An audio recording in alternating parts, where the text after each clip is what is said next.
Hello and welcome back to our channel दोस्तों।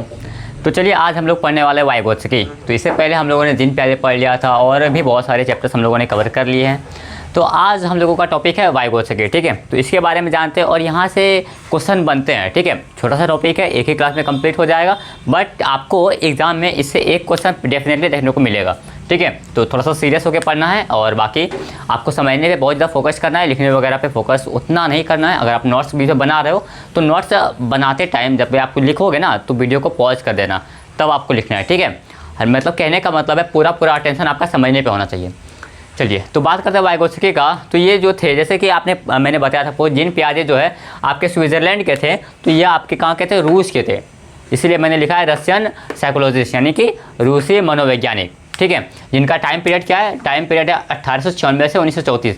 Again यहाँ से क्वेश्चन नहीं बनता है, ठीक है। देखो जहाँ पे भी क्वेश्चन बनेगा, जिस भी टॉपिक से क्वेश्चन बनता है मैं बता दूंगा कि यहाँ से क्वेश्चन बनता है, ठीक है। तो आपको उस जगह ये मैं इसलिए बताता हूँ ताकि उस जगह आप और अच्छे से फोकस करो, ठीक है।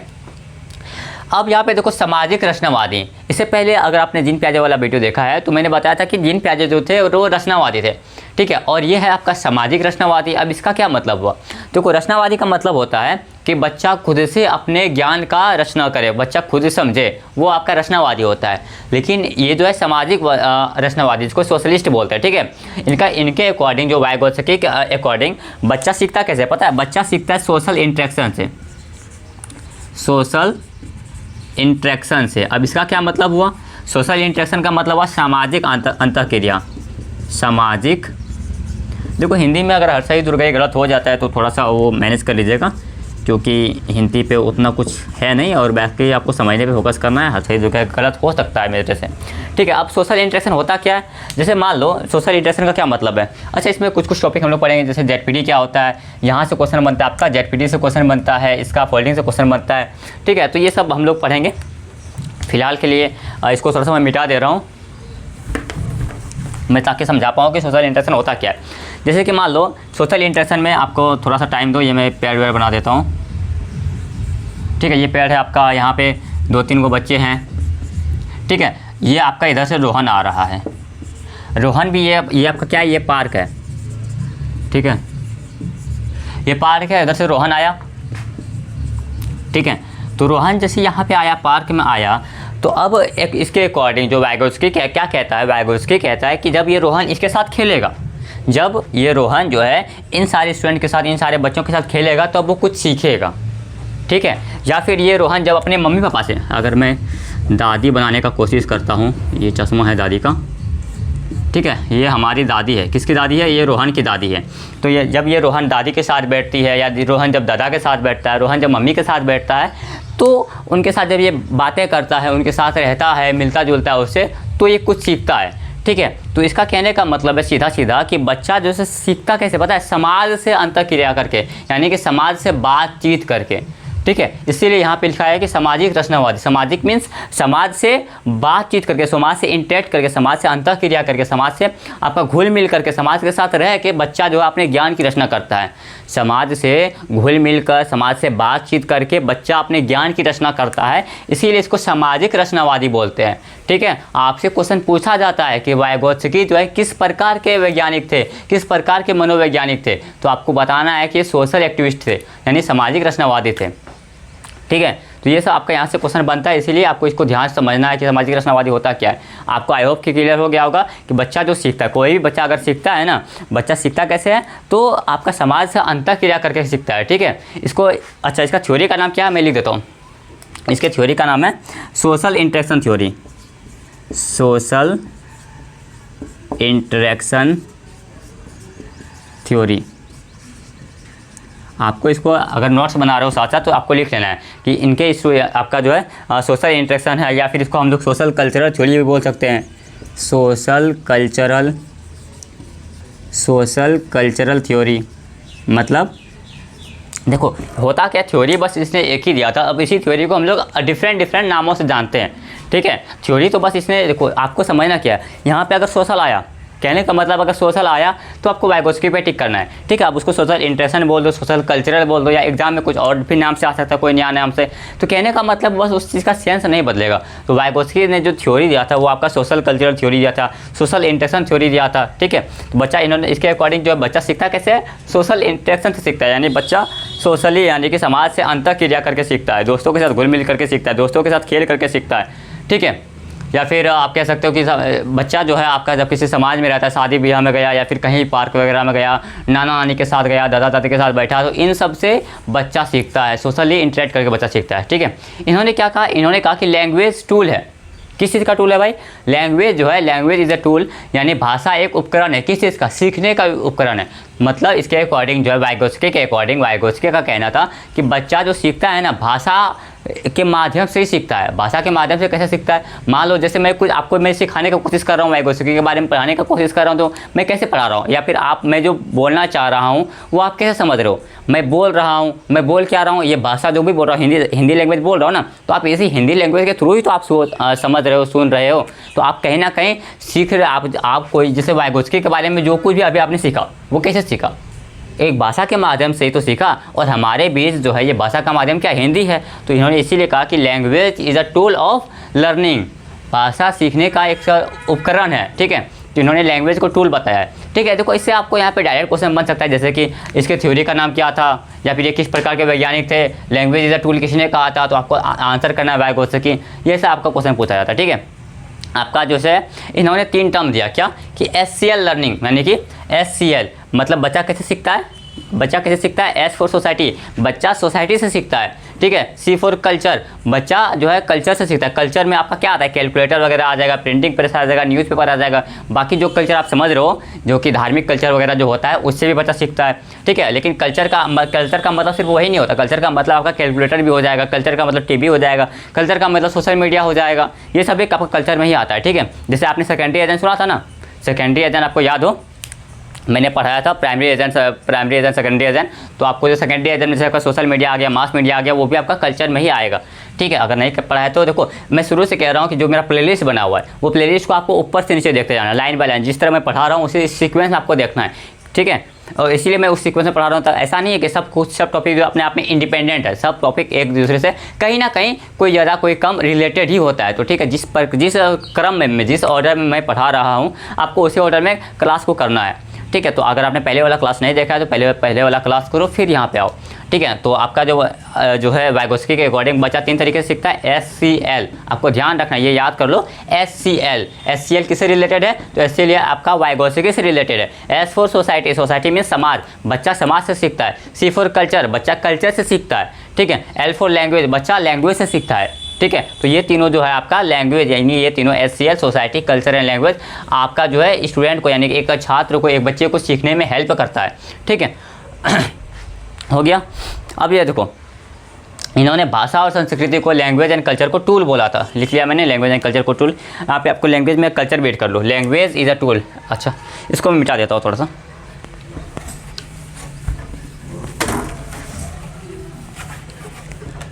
आपको क्या लिखना है, language and culture is a tool. इसने लैंग्वेज को और कल्चर को एक टूल माना है, ठीक है। बाद में मैं आपको पढ़ाऊंगा कि इसने लैंग्वेज का 4 स्टेज दिया था, मैं आपको बताऊंगा बाद में कि लैंग्वेज का इसने 4 स्टेज दिया था। और कल्चर का मतलब आप तो समझ ही गए होंगे, कल्चर का क्या मतलब है। कल्चर का मतलब आपका मास मीडिया आ गया, मास मीडिया।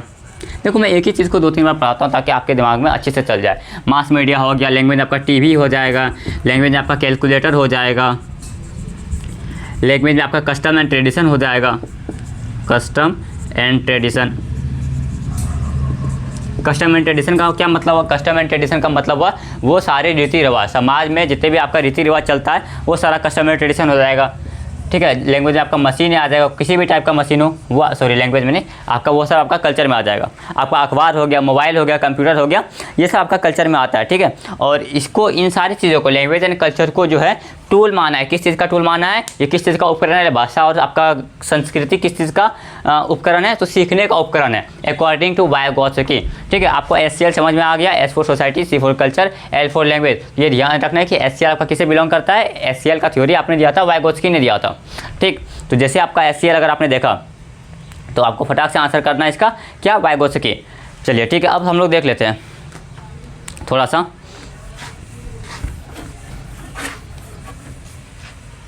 मैं मिटा ही देता हूँ यार पूरा, क्या ये तो हो ही गया ना। बस देखो बहुत बड़ा ये क्लास नहीं होगा वाइगोत्स्की का। ऑन पॉइंट जो आपका क्वेश्चन बन सकता है वही मैं आपको बताता हूँ। जैसे एक बच्चा का अगर बात करें तो ये आपका जो है, ये एक बच्चे का दिमाग है। ठीक है, ये क्या है? एक बच्चे का दिमाग है। ये एक बच्चा का दिमाग है। तो अब यहाँ पे इस दिमाग में जो भी डाटा आएगा वो कहाँ से आएगा? यानी ये दिमाग जो भी कुछ सुनेगा, ये दिमाग कुछ भी सीखेगा, इस दिमाग में जो भी कुछ डेटा स्टोर्ड होंगे वो कहाँ से होंगे? या तो वो बच्चा समाज से सीखेगा। बच्चा कहाँ से सीखेगा? कोई भी चीज़ अगर मैं सुनता हूँ, अगर आप कोई भी चीज़ सुनते हो, कोई भी चीज़ आपके दिमाग में जाता है, कहाँ से जाता है? आप बाहर जाते हो, दोस्तों के साथ बैठते हो, समाज में बैठते हो, आंटी पड़ोसी मतलब भाभी वगैरह जिसके भी साथ बैठते हो, तो आप उसके साथ बैठते हो, कहीं ना कहीं आप समाज के साथ बैठते हो, तभी तो आपके दिमाग में कोई भी एक्स्ट्रा नॉलेज आता है। ठीक है, समाज से आता है। समाज से भी कैसे? बातचीत करके। समाज में जाके आप बातचीत करते हो तो आपको पता चलता है। बातचीत को क्या लिख सकते हैं हम लोग? बातचीत मीन्स संवाद। समाज से आप संवाद करते हो तब आप कुछ सीखते हो। यानी कि कुल मिलाकर अगर बोला जाए तो आपसी पारस्परिक संबंध बनाते हो। आपसी पारस्परिक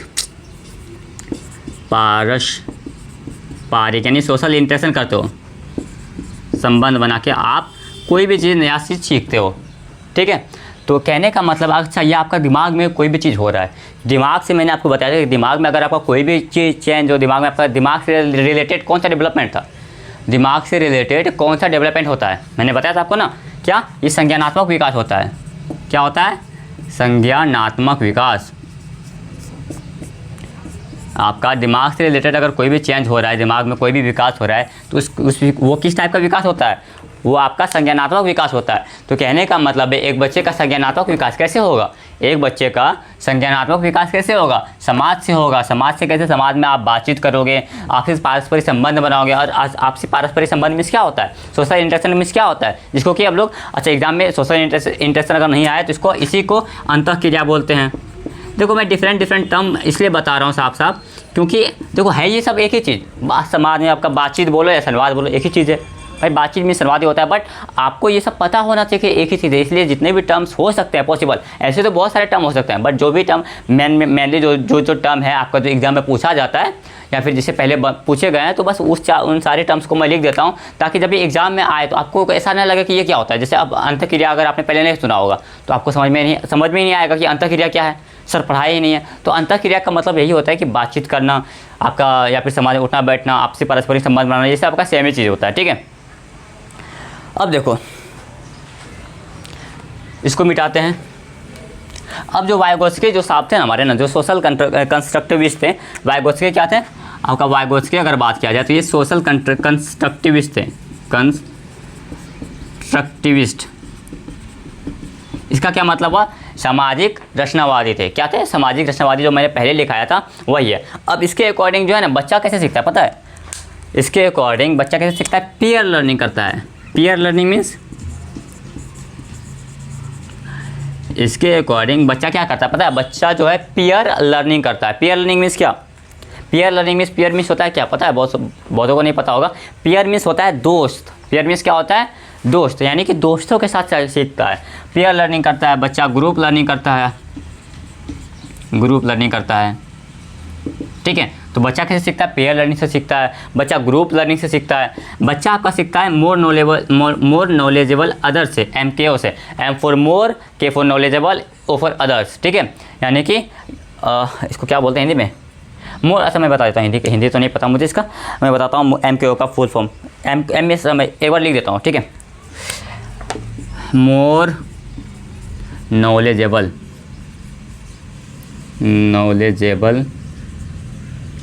अदर्स।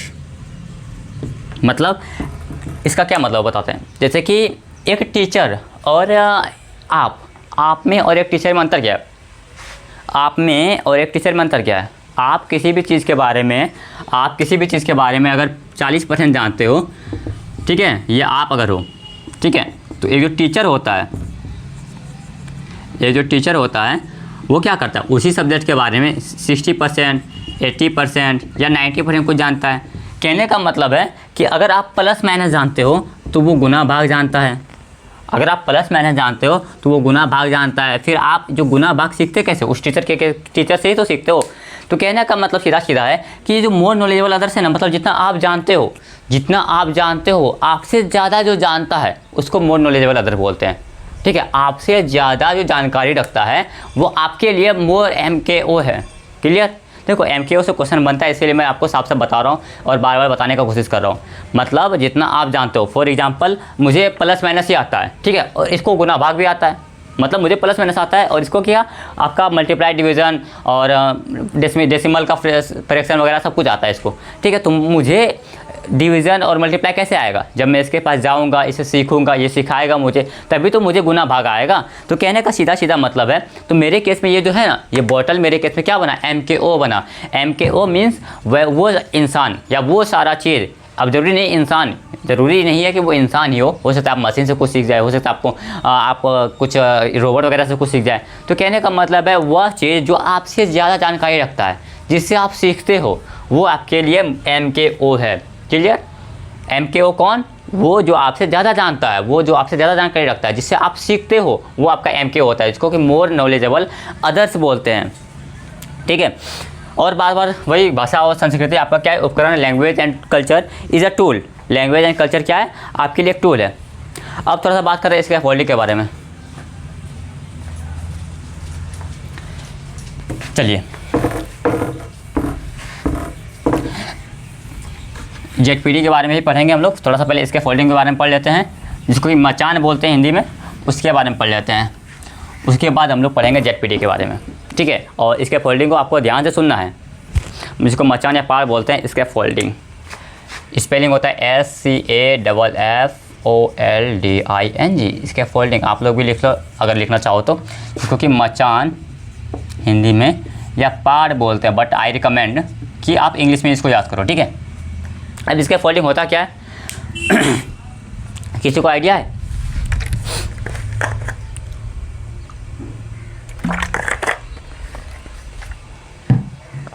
जैसे कि अगर आप टीचर बनने जा रहे हो, तो आप आई थिंक आप में से बहुत सारे ऐसे होंगे जो ऑलमोस्ट पढ़ा भी रहे होंगे, कहीं प्राइवेट स्कूल में कोई ट्यूशन दे रहा होगा, बहुत कोई ऐसा कर रहे होंगे। तो ठीक है, जैसे हम लोग पढ़ाते हैं ना, तो जब हम लोग पढ़ाते हैं तो जैसे कि अब उसको पढ़ाने का टाइम है ना, जैसे कि अगर मान लो एप्पल लिखा हुआ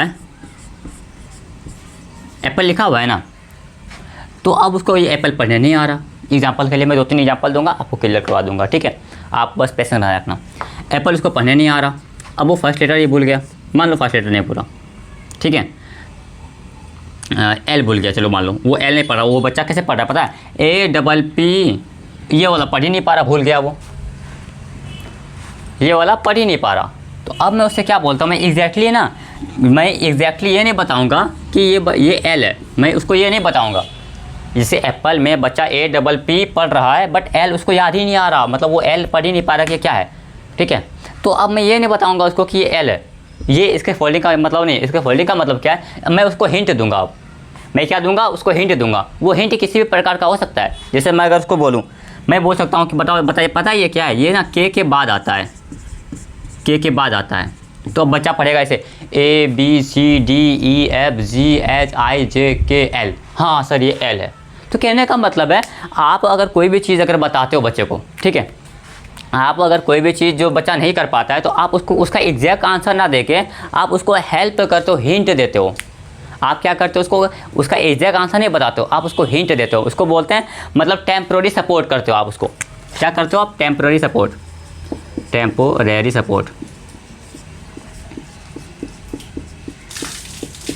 और एक बेटर एग्जांपल बताता हूँ मैं, जैसे कि अगर मैं पढ़ाता हूँ ना, तो अगर मैं मान लो उसका टेबल पूछ रहा हूँ, जैसे 4 1 जा 4 अगर उसने लिखा, देन 4 2 जा 8, देन 4 3 जा 16 उसने बोल दिया। ठीक है, वो बच्चा क्या बोला, 4 3 जा 16। अगर वो बच्चा फोर्थ चाहिए इसीलिए हम रुकते हैं। नहीं वैसा कुछ नहीं है, उतना ज़्यादा स्टूडेंट अभी है भी नहीं उसको उतना डिस्टर्ब हो। तो देखिए थोड़ा सा डिस्टर्ब होता है तो थोड़ा मैनेज कर लिया करो। कोई ऐसा भी मतलब बहुत बड़ा कोई तीर नहीं हो जाता है, आपको एक शांति हवा चाहिए तो पढ़ने वाले पढ़ लेते हैं, ठीक है। तो थोड़ा बहुत अगर डिस्टर्ब होता भी है तो आप लोग थोड़ा मैनेज कर लेना, क्योंकि अब उनको देखिए ये जो रूम है ना हम लोग रेंट पे लिए हुए हैं, तो अब ये उन्हीं का होता है और उसके बाद इधर आपका एक रूम है तो वो आना जाना तो करेगी ही। तो थोड़ा सा अगर आपको प्रॉब्लम होता भी तो स्टार्टिंग डेज है थोड़ा सा मैनेज करो। जब हम लोग भी ग्रो हो जाएंगे तो हम लोग का भी एक प्रॉपर स्टूडियो होगा और वहाँ से मैं क्लास लूँगा। तो अभी ये अपने जो क्लास ले रहा हूँ कोचिंग से क्लास लेता हूँ, ठीक है। अगर आप इंस्टा वगैरह पे देखे हो तो मैं डालता हूँ, ये हम लोग का कोचिंग है और कोचिंग में थोड़ा सा आना जाना तो होता है। ये प्रॉपर स्टूडियो तो नहीं है ना कि जिसमें कि कोई ना आए, हालांकि हम लोग वैसा भी करेंगे, बस आप लोग अगर सपोर्ट दिखाओ तो कहने का मतलब है अब जैसे कि वो 4 3 16 बोल दिया तो अब मैं उसको ऐसा नहीं करूँगा कि नहीं 4 3 12 होता है, तुम 16 कैसे बोल दिया, ये नहीं, मैं उसको नहीं बताऊँगा कि 4 3 12 होता है। अच्छा मैं उसको क्या बोलूँगा पता है, 4 3 अगर 16 होता है तो 4 4 कितना होता है, तो अब बच्चा बोलेगा 4 4 16, उसको याद आता है ना कि 4 4 16, बोलेगा अच्छा 4 3 16 4 4 16, तो बच्चा बोलेगा अरे नहीं सर 4 3 16 नहीं होता, 4 3 12 होगा।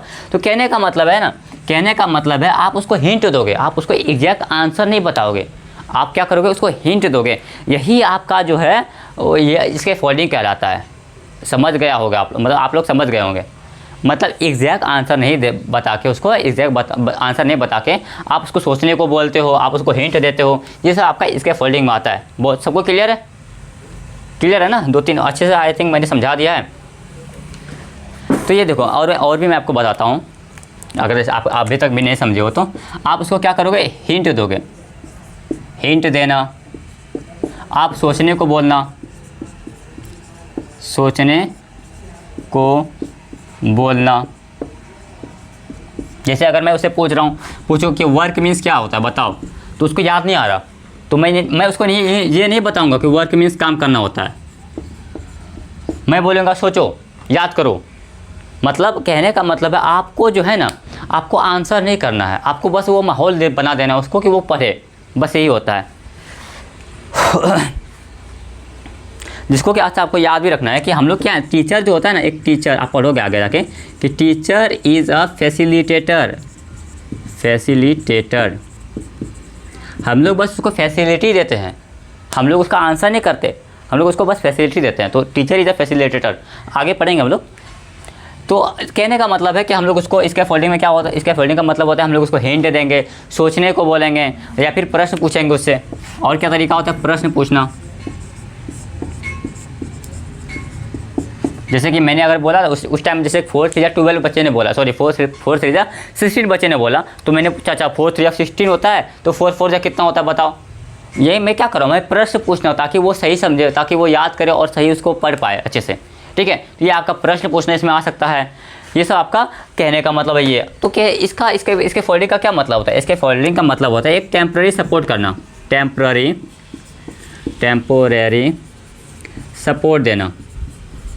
आप इसको एक तरीके से बहुत अच्छे तरीके से समझ सकते हो। जैसे आप सीढ़ी पे चढ़ते हो, सीढ़ी पे चढ़ते हो ना, सीढ़ी पे चढ़ते हो तो इस सीढ़ी पे चढ़ने के लिए आप यहाँ पे एक पैर रखते हो। ये पैर क्या है आपका, ये पैर आपका एक टेम्प्रेरी सपोर्ट कर रहा है। ये पैर जो है, अरे यार ये मैं थोड़ा सा बड़ा बनाता हूँ, ये जो पैर है आपका, ये वाला पैर क्या कर रहा है, ये वाला पैर आपको एक सपोर्ट दे रहा है ताकि आप इस सीढ़ी पर चढ़ पाओ।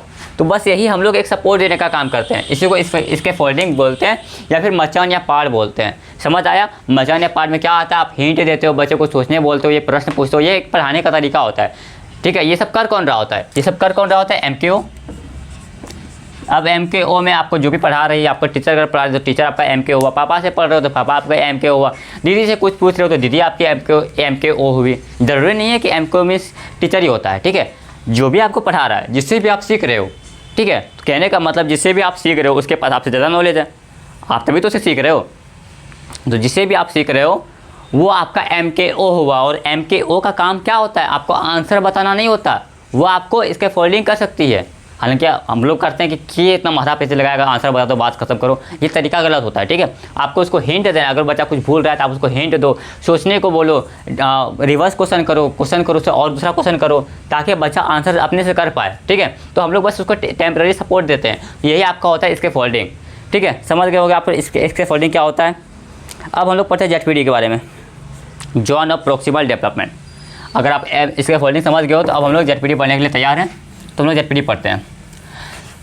देखो मेरे भाई यार मित्र, अगर आपको क्लास पसंद आ रहा है तो लाइक करो भाई, नया चैनल है, थोड़ा सा सपोर्ट दिखाओ हम लोगों को भी। और आपके लाइक करने से आपका कुछ जाता नहीं है, बस हम लोगों को एक जो है ना उम्मीद और मोटिवेशन मिलती है कि आप लोग अच्छे से पढ़ पा रहे हो, आप लोग को मैं समझा पा रहा हूँ। ठीक है, तो अगर आपको क्लास पसंद आता है तो लाइक ज़रूर करना। ठीक है, चलिए पढ़ते हैं जेडपीडी के बारे में। जेडपीडी, और देखो इसके फोल्डिंग और जेडपीडी आपको समझना है, बाकी वाइगोसिटी से आप कुछ मत समझो। नहीं, तीन गो चीज़, इसके फोल्डिंग क्या होता है, जेडपीडी क्या होता है, और ये किस टाइप का मतलब जो है वाइगोत्स्की किस टाइप का मनोवैज्ञानिक था, तो सामाजिक रचनावादी थे। ये तीनों क्वेश्चन आपको, बाकी सब अगर भूल भी जाओगे ना, ये तीनों को याद रखना। बाकी अगर सारा भूल भी जाओ तो ये तीनों को याद रखना, क्योंकि ज़्यादातर क्वेश्चन ऐसे बनते हैं, बाकी जितना भी पढ़ा है वो सारा का सारा ही वही चीज़ है जो कि जिससे क्वेश्चन बनते हैं। बट अगर मान लो एक तरीके से मैं बोलूँ कि आपको कुछ भी याद नहीं रखना, तो सर अगर बोलो कि सर हमको भाई लगता पढ़ने, मुझे कुछ याद भी नहीं रहता, अगर आपको कुछ भी याद नहीं रहता फिर भी आपको ये तीन को याद रखना है। जेडपीडी क्या होता है, इसके फोल्डिंग क्या होता है, एमक्यू कौन होता है, ये सब कुछ बात आपको याद रखना है, ताकि सिर्फ आगे भी आपको काम आएगा। जैसे एमक्यू है ना, MKO इसका फोल्डिंग, जेडपीडी तो आप यहीं तक सुनोगे, लेकिन MKO हो गया और इसके फोल्डिंग हो गया, यानी मचान या पात, आप आगे भी सुनोगे तो आपको पता होगा, तभी तो आप समझ पाओगे कि इसका फोल्डिंग होता है क्या। पता चला कि आपको कल का क्लास में फिर से MKO बता रहा हूँ, आपको याद ही नहीं है, तो ये तीनों इन तीनों पर फोकस करना है। ठीक है, जेडपीडी का मतलब होता है John of proximal development, John of proximal, ये एक्स है, प्रॉक्सिमल डेवलपमेंट। अब इसका क्या मतलब होता है सर, इसका मतलब होता है, मान लो ये जो बंदा अपना है, इसको चश्मा देते हैं, पढ़ने वाला बंदा ये, ठीक है, हाथ में इसका बुक दे देते हैं, ये हाथ में इसका बुक बना हुआ है। ठीक है, अब ये पढ़ने वाला जो बंदा है, इसको कुछ पता है, मतलब इसको 2 का टेबल पता है, 2 का टेबल पता है, 3 का टेबल पता है, 4 का टेबल पता है, 2, 3, 4 का टेबल पता है। बट हम लोग जनरली अगर जनरल किसका बात करें तो हम लोग 20 तक टेबल याद करते हैं ना जनरली। हालांकि मुझे 30 तक याद है, वो अलग चीज़ है, बट जनरली जो है 20 तक ही टेबल याद करते हैं। तो इसको 2, 3, 4 का टेबल याद है, बाकी याद नहीं है। बाकी कितना टेबल बच गया, 2, 3, 4 बच गया, तो 5 से लेके आपका 20 तक टेबल इसको याद होना चाहिए, जो कि नहीं है। तो अब होता क्या है ना, देखो ये एक एरिया बनता है, जितना इसको पता है, मतलब ओवरऑल इसको जितना याद होना चाहिए, मतलब 100% होना चाहिए, जो कि अब देखो 100% इसको पूरा याद होना चाहिए, लेकिन इसको पता कितना है, इसको फॉर एग्जांपल मान लेते हैं 60% पता है। ठीक है, मान लेते हैं इसको 60% नॉलेज ऐसा है जिसको आता है, और बाकी 40% नहीं आता। समझो, ये आपको यहाँ पे अगर ये पूरा अच्छे से समझ लेते हो तो अच्छी बात है, यहीं से आपको पूरा क्लियर हो जाएगा जेडपीडी क्या होता है। फिर से मैं बताता हूँ, एक बच्चा 100% का उसका एफिशिएंसी है, मतलब एक बच्चा 100% उसका एफिशिएंसी है, मतलब अगर बात किया जाए, चलो अब पढ़ाई को छोड़ लेते हैं, तो ये अगर दौड़ सकता है ना, इसका दौड़ने का एफिशिएंसी, या फिर कह लो कि इसका, हाँ दौड़ने वाला ले लेते हैं एग्जांपल में, ये रन जो करता है ना, इसका रनिंग एफिशिएंसी अभी क्या कर रहा है वो अलग चीज़ है, लेकिन ये कितना कर सकता है ये मैं बता रहा हूँ। अभी कितना कर रहा है वो अलग चीज़, ये मैं बता रहा हूँ ना। ये जो है आपका ये बच्चा मैक्सिमम अपना जो पूरा पावर लगा के, पूरा जान लगा के जो दौड़ सकता है ना, वो आपका चलो 20 किलोमीटर दौड़ सकता है। ये बच्चा पूरी तरीके से अगर पावर लगा दे तो अपना 20 किलोमीटर दौड़ सकता है, लेकिन अभी ये कितना दौड़ पा रहा है, अभी ये 12 किलोमीटर ही दौड़ पा रहा है। तो ये बचा हुआ जो 8 किलोमीटर है ना, यही आपका जेडपीडी होता है। मतलब जितना आप कर रहे हो, जितना आप कर सकते हो, उसके बीच का अंतर। समझे, फिर से समझो, जितना आप कर रहे हो और जितना आप कर सकते हो, इसके बीच का अंतर ही जेडपीडी होता है, जॉन ऑफ प्रॉक्सिमल डेवलपमेंट होता है। ठीक है, फिर से, जितना आप कर रहे हो, जितना आप कर सकते हो, उसके बीच का अंतर। जैसे कि अगर यहाँ बात किया जाए, इसके ये अभी 60% अपना एफिशिएंसी अपने पावर का 60% यूज कर रहा है और ये कर सकता है, और कर कितना सकता है, कर 100% सकता है, तो बचा कितना 40%। तो यही आपका क्या है, जेडपीडी होता है। जेडपीडी का काम क्या होता है, to reduce the gap between actual का पोटेंशियल टू रियल पोटेंशियल। ये आपका क्या हुआ, ये आपका हुआ रियल पोटेंशियल। 60% जो आपका रियल पोटेंशियल है, रियल पोटेंशियल,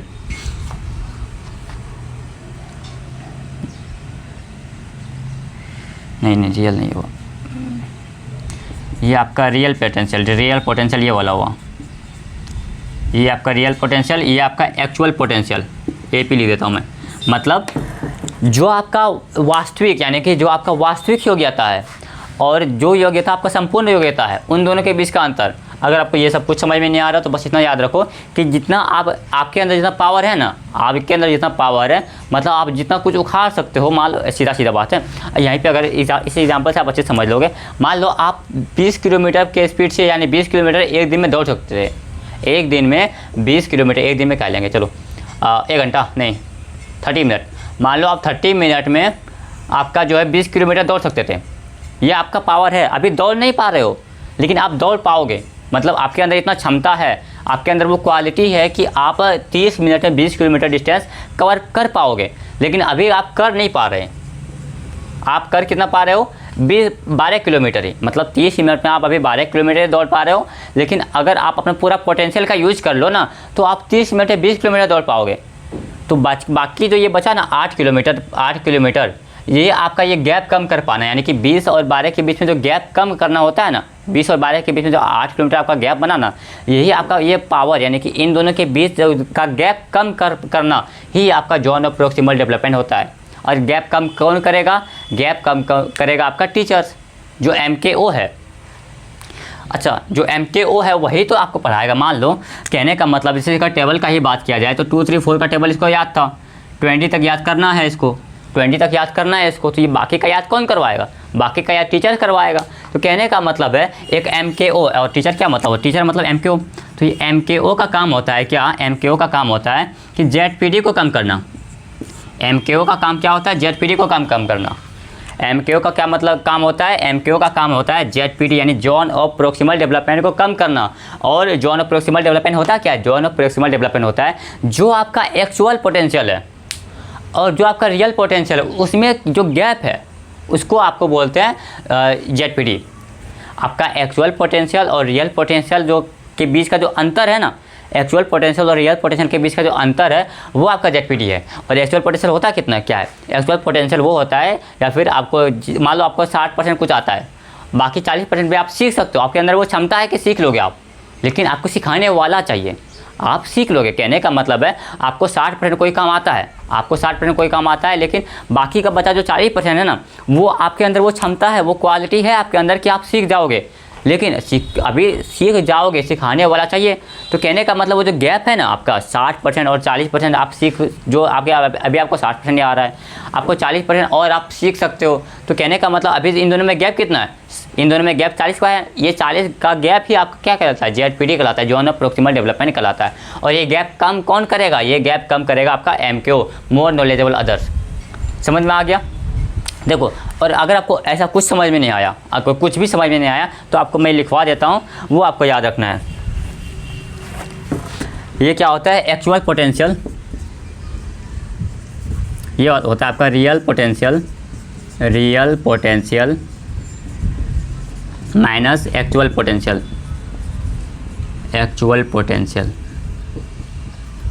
अगर हिंदी में करूँ तो संपूर्ण योग्यता माइनस वास्तविक योग्यता।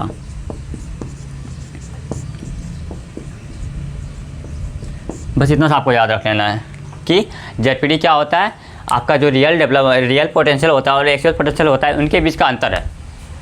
माइनस में क्या अंतर, यानी ZPD क्या है, रियल पोटेंशियल और एक्चुअल पोटेंशियल यानी वास्तविक योग्यता और संपूर्ण योग्यता के बीच का अंतर ही ZPD है। ठीक है। और इसमें बहुत ज़्यादा कुछ समझने के वाला कोई बात नहीं था। कहने का मतलब एक बार फिर से मैं ट्राई करता हूँ समझाने का। अगर लास्ट बार है, जो कि अभी तक की समझ में आ गया होगा, बट फिर एक बार ट्राई करता हूँ कि जो आपको आता है और जितना आप सीख सकते हो, उन दोनों का अंतर है ये ZPT। जो आपको आता है और जितना आप सीख सकते हो, जो आपकी क्षमता है, जो आपको आता है, जो या फिर ऐसे करो कि जो आपकी अभी की क्षमता है और जितना क्षमता तक आप पहुंच सकते हो, वो का उन दोनों का बीच का अंतर, यानी उन दोनों के बीच का गैप ही आपका ZPT है। क्लियर हो गया? एग्जाम्पल में अगर यहाँ पे देखा जाए ZPT का क्या होगा, ZPT आपको 40% होगा, क्योंकि 40% वो नॉलेज है, 40% वो डाटा है जो आपको नहीं आता है लेकिन आप सीख पाओगे, ये आपकी क्षमता है। ठीक है, तो आप इसी को ZPT बोलते हैं। क्लियर हो गया होगा ZPT? वास्तविक योग्यता एवं संपूर्ण योग्यता के बीच का अंतर को कम करना, ये ZPT होता है। चलिए आपसे एक क्वेश्चन है, ठीक है, एक क्वेश्चन है, मैं बात पूछता हूँ। Who among the following viewer the children are actively engage in social cultural experience elective. देखो निम्नलिखित में से किसने किस, एक बार में क्वेश्चन पढ़े तो संस्कृत लगे हुए असीने का विकास में बातचीत होती है, ये वाला क्वेश्चन नहीं। एक क्वेश्चन है the principal historical figure behind socio culture psychology is. मैं लिख देता हूँ ताकि आप कर पाओ। ठीक है, क्वेश्चन क्या है? क्वेश्चन आपका सामाजिक सांस्कृतिक मनोवैज्ञानिक। क्वेश्चन है आपका सामाजिक सांस्कृतिक मनोवैज्ञानिक।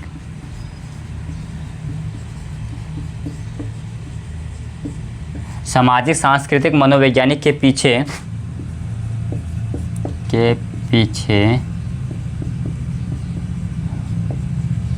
प्रमुख ऐतिहासिक व्यक्ति हैं। ऐतिहासिक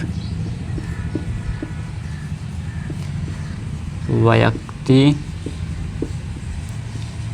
हैं वाइगोत्स्की,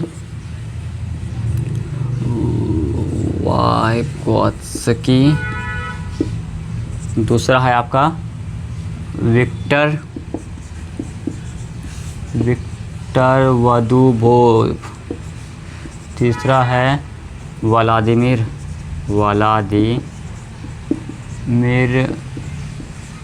क्रमनिक, और चलो एक जीन प्याजे दे देते हैं ऑप्शन में, जीन प्याजे। ठीक है, तो देखो क्वेश्चन क्या है आपका? क्वेश्चन है सामाजिक सांस्कृतिक मनोवैज्ञानिक के पीछे ऐतिहासिक व्यक्ति कौन है। तो कहने का सीधा क्वेश्चन है कि सामाजिक सांस्कृतिक मनोवैज्ञानिक कौन थे। तो सामाजिक सांस्कृतिक मनोवैज्ञानिक कौन थे? वाइगोत्स्की थे। क्लियर है? तो इसी तरह का क्वेश्चन बनता है कि सामाजिक सांस्कृतिक मनोवैज्ञानिक कौन थे, तो सीधा आप आंसर कर दोगे वाइगोत्स्की थे। ठीक है, और मैं क्वेश्चन बता देता हूँ आपको।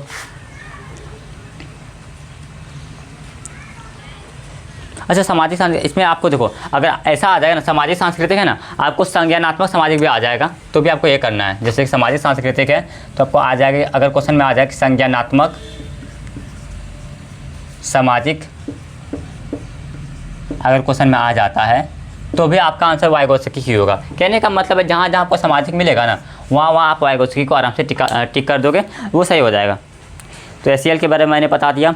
अब देखो, हाँ, और एक चीज़ पढ़ाना है अभी, भाषा का स्पीच टाइप बताना मैंने बताया अभी था, तो थोड़ा सा बता देते हैं भाषा के बारे में। जैसे कि आपने बताया कि लैंग्वेज इज द टूल, बोला था ना कि भाषा से के कारण हम लोग सीखते हैं।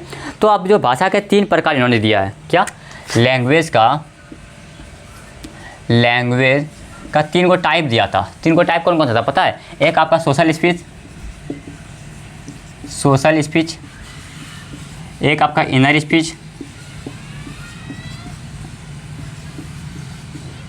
स्पीच, और एक प्राइवेट स्पीच।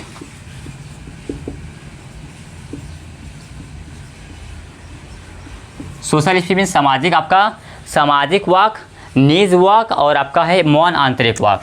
ये आपका 2 वर्ष के अंदर करता है बच्चा सब। ये आपका 2 से 7 वर्ष तक करता है। 2 से 7 ही है ना? हाँ, नहीं 2 से 7 नहीं, ये आपका जो है 3 वर्ष है, 3 वर्ष के बाद करता है, और ये आपका 7 वर्ष के बाद करता है। अभी होता क्या क्या है बताता हूँ मैं थोड़ा सा, ठीक है। अब देखो, सोशल स्पीच, प्राइवेट स्पीच और इनर स्पीच में क्या क्या होता है। अच्छा, इनर स्पीच का मतलब समझ गए आप लोग? इनर स्पीच मीन्स अपने मन में बात करना। ये तो आसान है आपका, अपने मन में बात करना,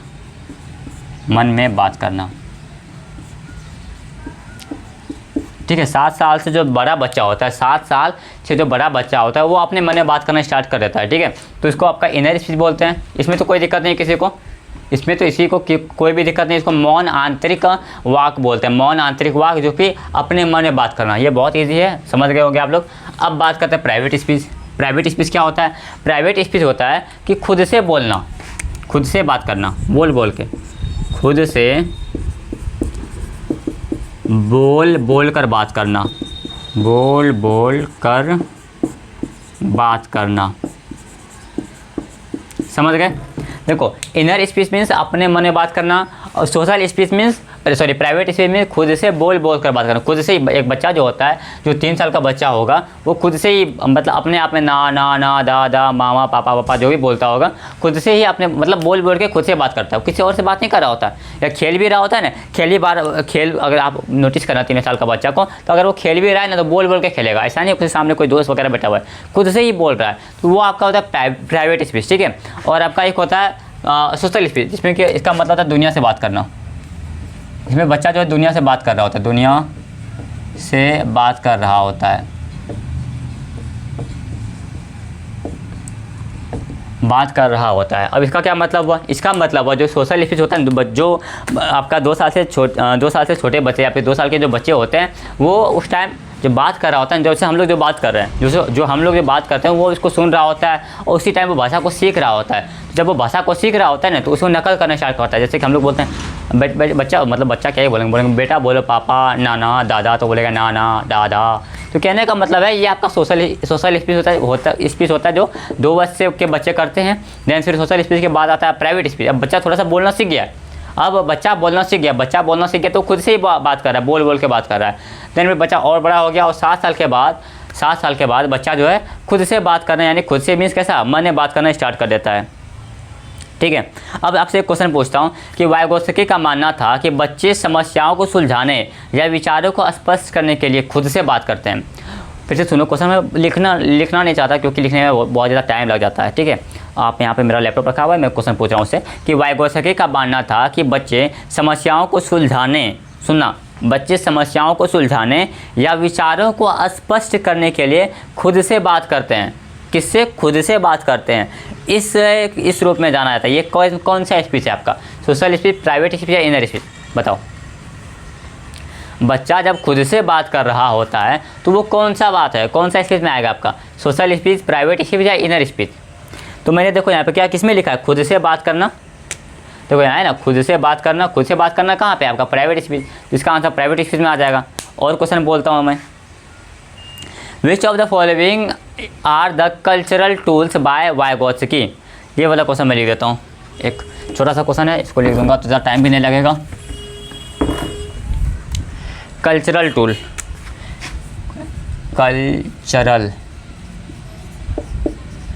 इसमें वाइगोत्स्की के अकॉर्डिंग, यानी कि वाइगोत्स्की के अकॉर्डिंग कल्चरल टूल कौन सा है? ऑप्शन है तुम्हारा मैप्स, ऑप्शन 2 कैलकुलेटर, ऑप्शन 3 आपका पॉटरी। चलो, अब ए नंबर में है ओनली 1, बी नंबर में है ओनली 1 एंड 2, सी नंबर में आपका second and third, D number में आपका ऑल। चलो इसका आंसर करो आप लोग कि कल्चरल टूल, यानी कि वाइगोत्स्की के अकॉर्डिंग कल्चरल टूल कौन सा है? Map, calculator, pottery. ठीक है, ये तीनों ऑप्शन था। उसके बाद बोला कि सिर्फ एक आंसर है इसका, सिर्फ 1 और 2 आंसर है।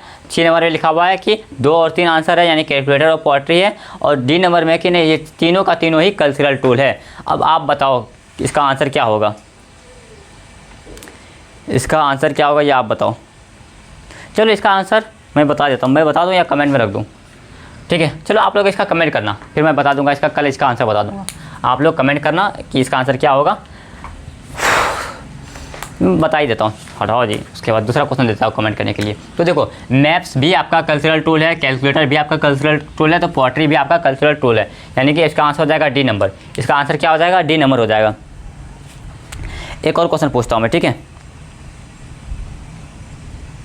कि according to Vygotsky it is essential for children to be concerned with which of the following during the stage learning.